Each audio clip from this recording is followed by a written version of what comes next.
Coucou et bienvenue sur ma chaîne, sur cette vidéo. C'est la première fois que je montre ma tête sur YouTube, donc je vais me présenter. Je suis Inès et j'adore créer, comme vous avez pu le voir sur ma chaîne. C'est que des choses de création, avec de la couture, le dessin, la poterie. Je sais plus si je l'ai sorti ou pas, mais la poterie aussi, le crochet, etc., etc. Je vous emmène donc sur une semaine de vlog avec moi, mais avec un objectif quand même, c'est de finir tous mes projets commencés. Enfin, pas tout parce que il y en a beaucoup que je ne vais pas pouvoir faire, mais de finir ceux qui me tiennent vraiment à cœur. Donc c'est un manteau assez spécial, c'est en bicolore, c'était ma première toile, mais j'aimerais bien le finir. Donc il me reste trois boutons pression je crois à mettre sur le devant et l'ourlet. J'aimerais finir aussi une salopette qui est aussi une toile, mais alors moi je fais des toiles qui sont portables, parce que je trouve ça un peu idiot de gâcher du tissu, et souvent en fait c'est des tissus que j'utilise, que j'ai trouvé à Emmaüs ou des choses comme ça. Alors j'aimerais bien commencer par ma salopette, donc je vous explique. En fait, je me suis trompée, j'ai dû découdre les ceintures. Oui, j'avais fait en fait j'ai déjà monté les ceintures sur les pantalons et tout, les demi devant, demi dos. Et en fait, je me suis trompée ici, à l'arrière. Je l'ai fait de ce côté, alors qu'il fallait la faire de ce côté-là. Donc j'ai dû tout découdre. Et même ma ceinture devant. Et j'ai fait une autre connerie sur ça. C'est sur la bavette ici, en fait, je savais pas comment on faisait. Franchement, le patron n'est pas très bien expliqué. C'est celui de Burda, un vieux de Burda. Alors, les explications, c'est terrible. Hein. En plus, c'est la première fois que je fais une salopette, j'en porte même pas et tout, donc voilà. Alors, j'avais cousu une pièce, ce type de pièce en fait qui est le parement de ce que j'ai compris. En fait, ça s'appelle parmenture devant. Ça, c'est la pavette devant. Je me suis dit, ah ben pour l'emmanchure, on met la parmenture comme ça et on replie comme du biais. Je me dit, ah c'est bien, ça fait une belle finition. Ben, pas du tout. En fait, il faut faire un petit ourlet. Bon, c'est pas grave, c'est qu'une toile. Et du coup, ça vient devant pour protéger des boutons, je pense, ou pour l'appui des boutons. J'ai pas trop bien compris, mais je pense que ça deviendra plus clair en le faisant. Et ça serait dans les dernières étapes à faire. Et ouais, en plus, j'avais déjà mis ma ceinture d'eau, ma ceinture à l'intérieur. Enfin bref. Donc ici, il me reste quoi à faire sur cette pièce. Il me reste du coup à faire l'ourlet là, les surpiqûres, parce que je surpique deux fois. Je sais pas si on va bien voir. Je vais commencer ici. Donc deux fois à 0,5 d'intervalle. Donc il faut que je fasse les deux surpiqûres là, les deux surpiqûres et l'ourlet là, là et là. Et après j'ai toutes les pièces d'eau. Donc c'est parti.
Donc je vous reprends aujourd'hui.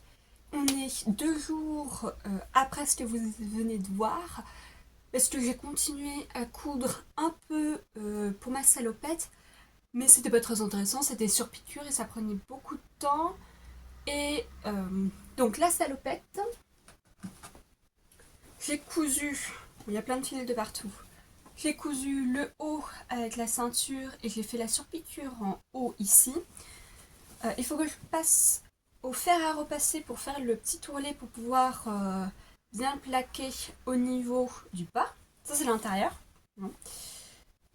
Comme ça je vais pouvoir faire la surpiqûre sur tout le côté.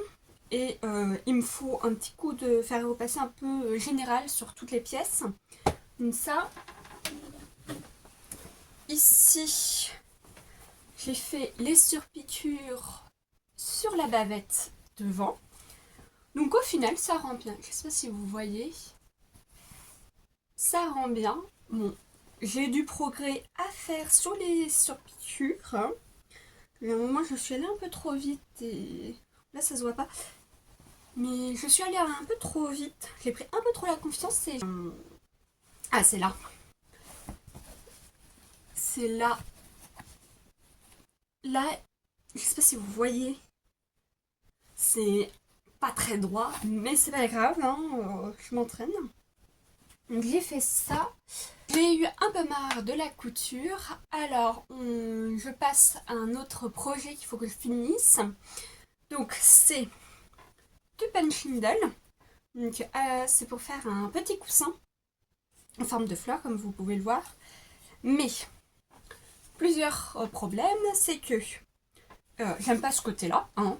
Je suis pas très fan de ce côté-là et de toute façon c'était pas le projet de mettre ça sur le coussin.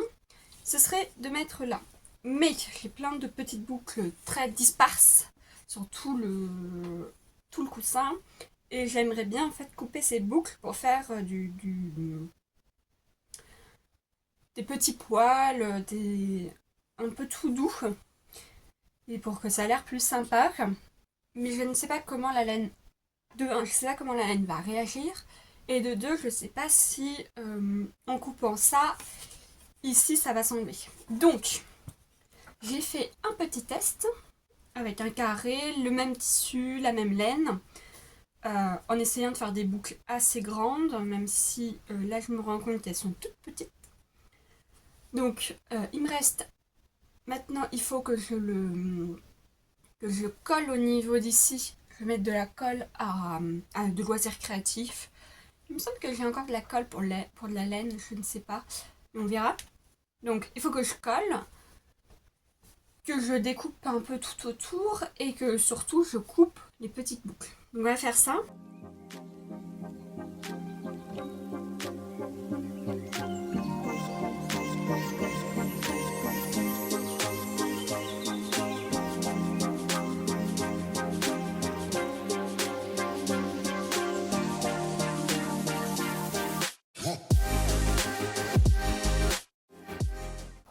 Donc je vous explique.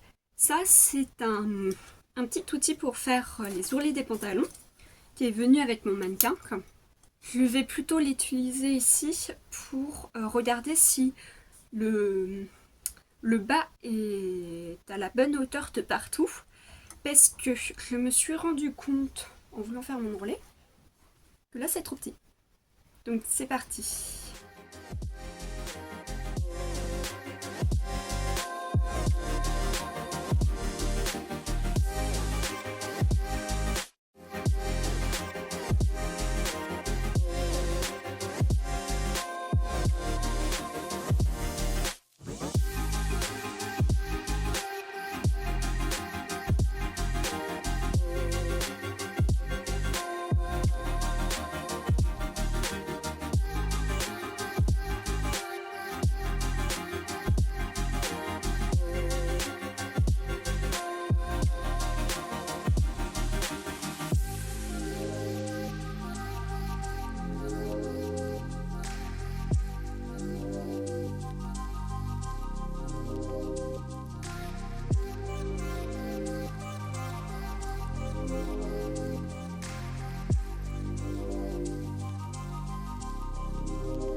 j'ai fini ma journée, j'ai pas pu finir le test parce que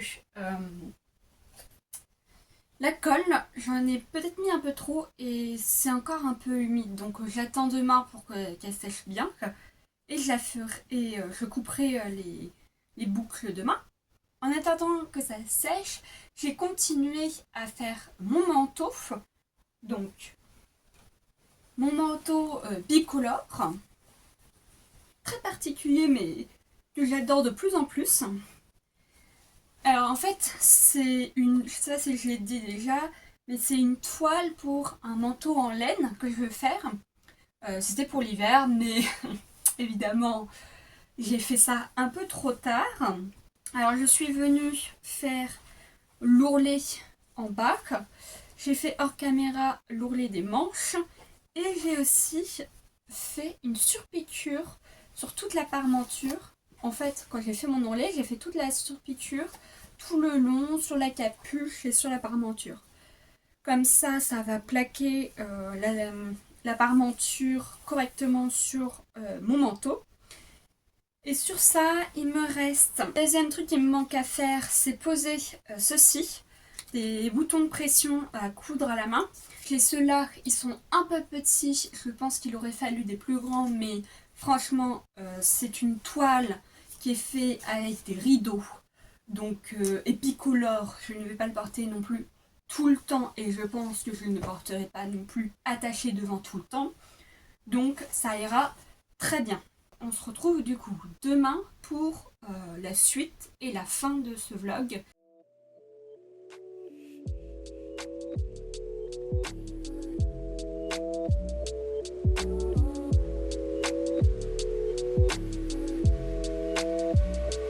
So then, why?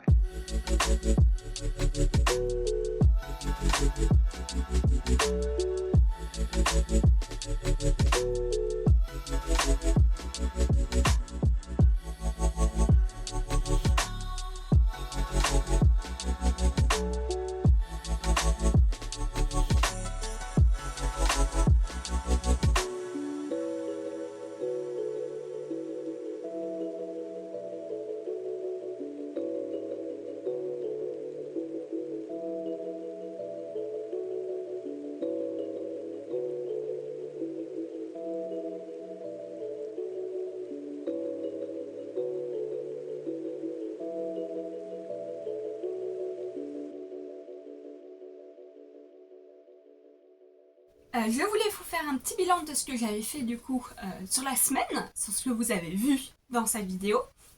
Donc, premier retour, c'est sur le test en pen Kindle. Ce test est concluant, néanmoins il y a quelques trous. Je ne sais pas si vous arriverez à les voir là. Il y a quelques trous et ça c'est dû au fait que mes boucles ne sont pas assez longues. Et il me semble ne pas avoir un grand écart entre deux passages. Donc il faudra sur mon coussin fleurs, tous les petits blancs ici, il faudra que je les comble. En tout cas les plus grands. Parce qu'ici il y a aussi des grandes boucles. Alors là c'est des plus petites boucles. Donc je vais peut-être refaire aussi un passage. Je suis contente parce que en fait j'ai mis de la colle ici et rien s'enlève. Donc ça c'est plutôt positif. Même si sur mon coussin je pense que derrière je fais coller en même temps du coton ou du tissu que j'aurais trouvé chez moi. Du tissu pour pouvoir bien plaquer, pour que rien s'enlève. Mais rien qu'avec la colle ça marche. Ça marche, ça s'enlève pas, c'est parfait. Pour ce qui est du rendu final, c'est bien ça que je voulais, c'était quelque chose d'assez poilu, hein, avec plein de petits poils, bien doux, un peu effet plaid, ces choses-là. En fait, je veux le même effet que le tufting. Donc, c'est bien ce que je veux. Néanmoins, j'ai du mal à couper certaines boucles. Oui, j'ai eu du mal à couper certaines boucles et je n'ai pas coupé toutes les boucles. Et vous avez vu que j'ai utilisé un peigne pour brosser mes petits poils, ma laine. mais je pense que je regarderai pour utiliser plutôt une brosse, parce que le peigne, ça brosse pas assez, je trouve. Donc, voici pour le tufting. Deuxième chose, c'était la salopette, il me semble, que j'ai fait. C'est en cours. Je ne sais plus où j'ai fait. Voilà, c'est en cours. Mais comme c'est beaucoup de surpiqûres, c'est très très long. Et je ne suis pas sûre en fait de porter la salopette. Parce que j'adore le tissu, hein. J'adore la couleur, j'adore, c'est du coton, ça va être très très très cool à porter. Mais j'aime pas trop les salopettes. Et en fait, je la fais pas pour moi, je la fais pour une amie. Mais comme j'en avais jamais fait, je voulais faire une version, une toile portable, parce que j'aime pas faire des toiles qui ne sont pas portables. Pour la salopette, c'est cool, mais beaucoup de surpiqûres. Donc j'ai pas fini dans cette vidéo. Et oui, ça fait une semaine, je l'ai pas du tout touché, mais j'ai une raison, c'est parce que mardi, j'ai dû j'ai dû faire un haul en... Normalement, ça devait être une vidéo, mais je l'ai pas fait. En à peine 6 heures. En à peine 6 heures. Donc, je l'ai pas recousu. Mais ça reste dans mes projets à finir. Et franchement, il y a une chose que cette salopette m'aura appris. Bon, là, je suis en train de regarder où c'est pas bien fait. Mais ça m'a appris à surpiquer. Et en fait, je ne sais pas surpiquer. Je ne coupe pas trop droit. Parce que je fais un peu vite et je dévie un peu. Je sais pas, je fais quelque chose avec la machine à coudre à chaque fois. Mais en tout cas, ça m'apprend à être patiente pour coudre et suivre bien les tracés. Donc ça, c'est cool quand même. Après la salopette, le troisième projet que je faisais, il me semble, dans cette vidéo, c'est mon manteau. J'espère que vous me voyez encore. Donc mon manteau, il manque une pression. J'ai eu un peu la flemme de le faire. Mais ça va être fait. Donc, alors, ici, je vous avais pas repris, il me semble. J'ai fait l'ourlet. Donc un ourlet sur 4 cm, un peu classico. Mais en fait, il y avait la parmenture, un problème de parmenture qui s'enlève en fait. Je sais pas pourquoi, j'ai toujours ça. Mais je pense que aussi c'est parce que je l'ai pas thermocollé ici la parmenture. J'ai souvent ce problème. Donc je suis soit obligée de sous-piquer, soit surpiquer. Donc là, je me suis dit, bon, je fais un ourlet, on va avoir du fil. Et le fil, comme c'est un manteau bicolore, le fil va pas être de la couleur bleue et rose. Donc j'ai choisi du blanc et je me suis dit pourquoi pas surpiquer le tout. J'espère que cette vidéo vous a plu. Je me suis un peu dispersée, en fait j'ai pas fini mes projets, mais j'ai avancé dessus. Par exemple le punch needle, ça va m'aide beaucoup parce que ça va me motiver à le faire. Parce que j'avais vraiment peur d'enlever absolument toute ma laine alors que j'ai passé plusieurs heures dessus, donc ça c'est pas mal. Mon manteau, bah évidemment c'est quelque chose qui attend depuis des mois, donc voilà. Et la salopette, c'était un trop grand défi. Je m'en étais pas rendu compte puisque y a beaucoup de surpiqûres et c'est ça qui me freine un peu. Je vous dis du coup à la prochaine vidéo et je vous souhaite une bonne journée ou une bonne soirée. Bisous.